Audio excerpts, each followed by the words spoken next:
Hello students, this is our topic of generator protection and part 2. In this part we will discuss different techniques and different protection strategies about generator protection. This is part 2 and lecture number 11. Well, the first scheme we have to discuss is differential protection of the alternators. The most common system used for the protection of stator windings faults employs circulating current principle.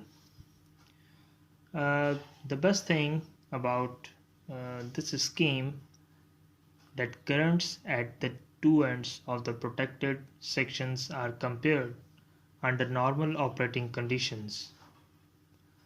Uh, well, having in this normal operating conditions, these currents are equal but may become unequal on the occurrence of a fault in the protected section.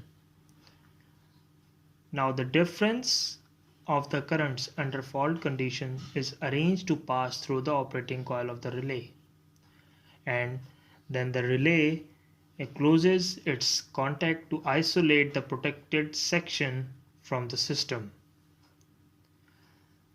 Well, in next slide we will discuss about schematic arrangement about this scheme.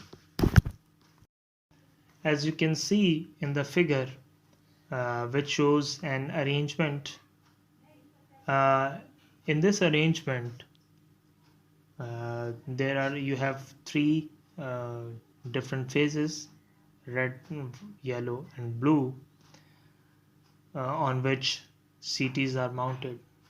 Identical current transformer pairs like CT1 and CT2, as you can see in the figure, are placed on either side of each phase of the stator winding.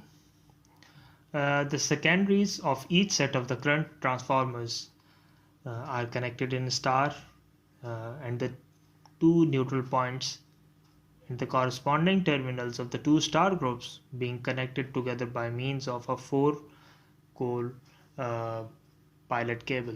The pilot cable we have discussed earlier in our previous sections. Uh, so there is an independent path for the current circulating in each pair of the CT and the corresponding pilot, as you can see in the figure. As you can see that in the bottom there is a trip circuit, and on the leftmost side there is a earthing resistance. Well, the relay coil are connected in star, that you can see, and the neutral point being connected to the CT, and the common neutral and the other outer ends uh, onto each other three pilots.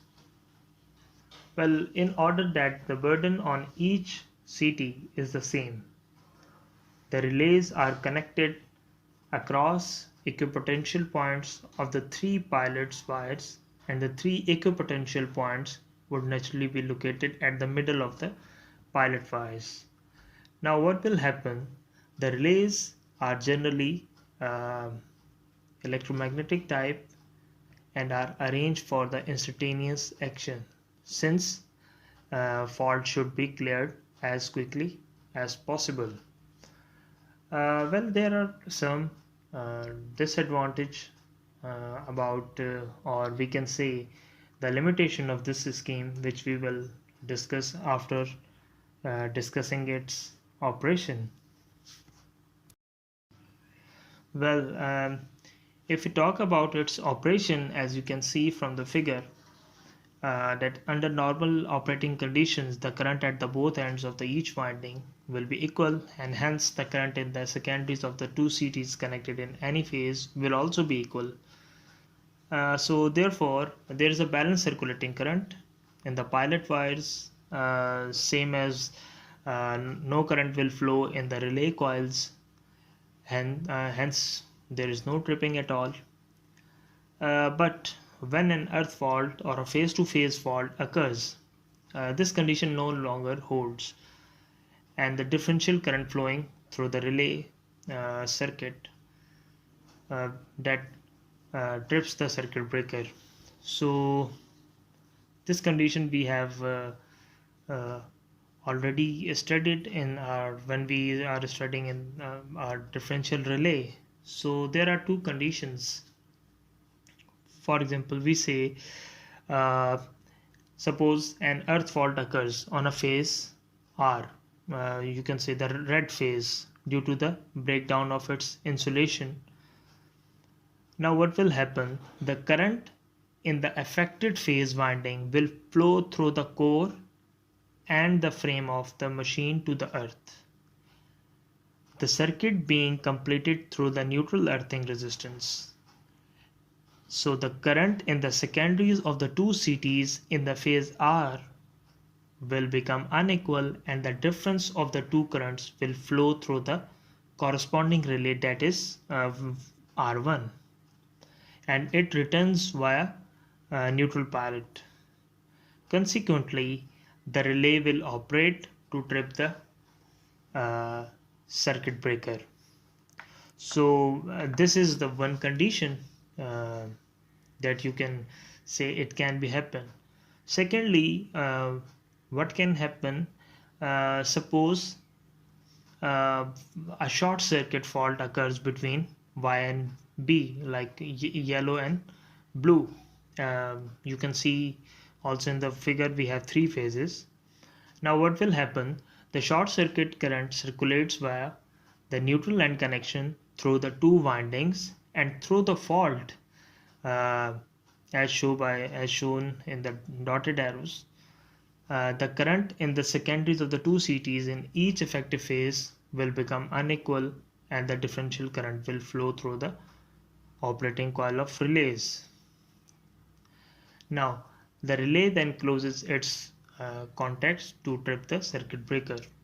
So there are two different conditions. One is the earth fault and the second one is short circuit condition. So we see that it will protect in both cases. One is the earth fault and the second one is the short circuit condition. As I mentioned earlier, there are some limitations in this scheme also.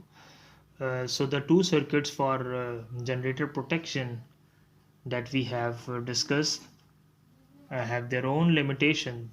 So it is a general practice to use neutral earthing resistance in order to limit the destructive effects of the earth fault currents. Well, in such a situation, it is impossible to protect the whole of the stator winding of a star-connected alternator during the earth faults. So, when an earth fault occurs near the neutral point, there may be insufficient voltage across the short circuit portion to drive the necessary current around the fault circuit to operate the relay. Secondly, uh, the magnitude of the unprotected zone depends on the value of the earthing resistance and the relay settings. So it is a usual practice to protect only 85% of the windings, because the chances of an earth fault occurring near the neutral point are very rare due to uniform insulation of the winding throughout. So one thing we have to remember, um, like you have studied the insulations while you have studied the electrical machines, there are different insulation types and the different insulation qualities which is mentioned on the generator handbook or generator guide. Well, the second scheme we have is the balanced earth fault protection. As we know that in small size alternators, the neutral ends of the three-phase windings are often connected internally to a single terminal. So it is not possible to use the previous scheme that we have discussed, uh, because there are some limitations. Uh, so under these circumstances, it is considered sufficient to provide protection against earth faults only by the use of balanced earth fault protection scheme. Well, this scheme provides no protection against face-to-face faults unless and until they develop into earth faults, as most of them will. So in next slide we will discuss the schematic arrangement, that how it is being connected in the alternators if it is necessary. Well, if you can see in the figure, so if you compare it with the previous one, there is a small difference. Well, this schematic arrangement of a balanced earth fault protection for a three-phase alternator shows a three-line CT, one mounted in each phase, having their secondaries connected in parallel with that of a single CT in the conductor joining the star point of alternator to earth. Similarly, a relay is connected across the transformer secondaries, and the protection against the earth fault is limited uh, to the region between the neutral and the line current transformer. So if we talk about its operation, so under normal conditions the current flowing in the alternator leads, and hence the current flowing in the secondaries of the line current transformer add to zero and no current flow through the relay.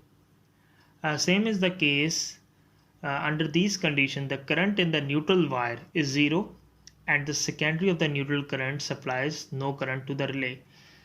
Now, the condition we have to check that if an earth fault developed at F2, like you can see in the figure, at F2 external to the protection zone, the sum of the current at the terminal of the alternator is exactly equal to the current in the neutral connection. So at this case, no current flow through the relay. When an earth fault occurs at F1 or within the protected zone, these current are no longer equal and differential current flow through the operating coil of the relay. The relay then closes and its contact to disconnect the alternator from the system. So you can see that there are two faults like F1 and F2. F1 is within the protection zone and the F2 is outside the protection zone. So the fault that is outside the protection zone does not put any effect on this system, but the fault that occurs within the protection zone, it creates impact and the relay operate and trip the circuit. This is a stator interturn protection. The scheme we have studied firstly, uh, unfortunately it does not protect against turn-to-turn fault on the same phase winding, because winding of the stator. It is because the current that this type of the fault produces flow in a local circuit between the turns involved and does not create a difference between the current entering and leaving the winding at its two ends where the current transformers are applied. So this is the limitation of the first scheme we have studied. So to overcome this, we can see that in diagram that we have three phases like R, Y and B.